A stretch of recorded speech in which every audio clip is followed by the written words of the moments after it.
Dr. Coppola, welcome to Trico 2013. My pleasure to be here. We're delighted to have you here. Thank you very much.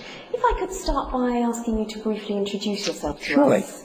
I am an interventional cardiologist from New York City. I work at NYU Langone Medical Center, and I'm the director of the catheterization laboratory at Bellevue Hospital, which is our big municipal hospital in New York City.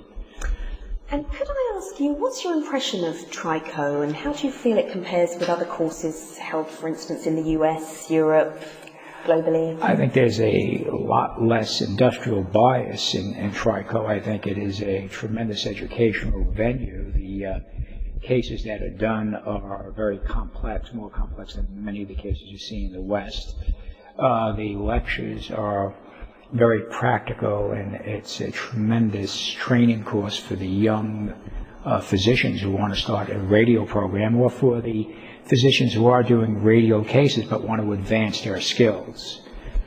And is there anything else that you would like to see as part of Trico? Any suggestions for improvements or other feedback? Well, I think it'd be nicer if there was a little bit more audience participation. I think that a lot of the young doctors are intimidated.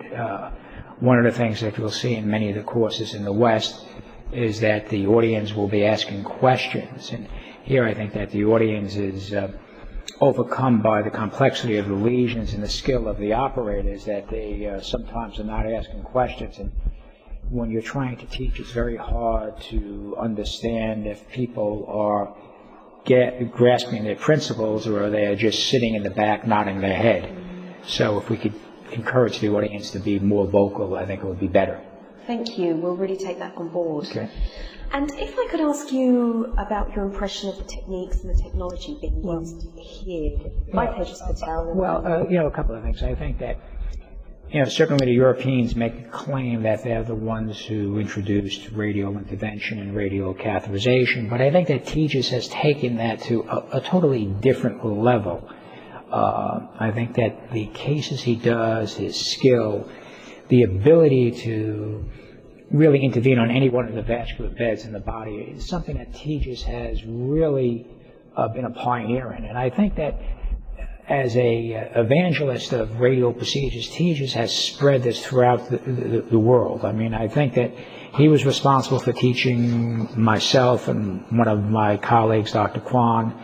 We went back to New York, and then over the next 10 years, we probably trained about 150 young cardiologists to be radialists, and we've trained some attending cardiologists who now are running radial programs throughout the United States at our institution. That's all because of Tejas. So the training that we've given was Tejas to us. It's a pyramid that Tejas has built. So I think that he is more responsible for spreading radial interventions, radio diagnostic catheterization through the United States than anyone, really.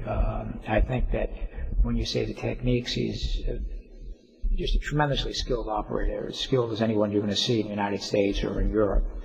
The equipment in the lab is better than much of what we have in the United States. The cath lab that I run in the municipal hospital does not have OCT. We can use IVUS from time to time. We don't really have FFR. The imaging trains, the new GE systems are state of the art. So this is, probably I would say, one of the best equipped cath labs that I've ever seen. This rivals any cath lab in the United States or Europe in terms of the equipment and the sophistication of procedures. That's great to hear. Mm-hmm. And a simulation lab has just been installed here. How do you feel that can help? Well, that's certainly something that's very big in the U.S. in education. This whole concept of simulation, whether it's simulating a interview with a patient and having an actor come in as a patient, simulation of how to run a cardiac arrest scenario, so we can teach the residents what to do. And I think that this simulation lab for teaching the trainees manipulation of the catheter and procedures is a way that you could sort of safely train people. So before they try this on a living human being, you can take them through the nuances of the procedure in a mechanical device. So I think this is a really great training aid, and it's something that we really can't afford to have in our hospital.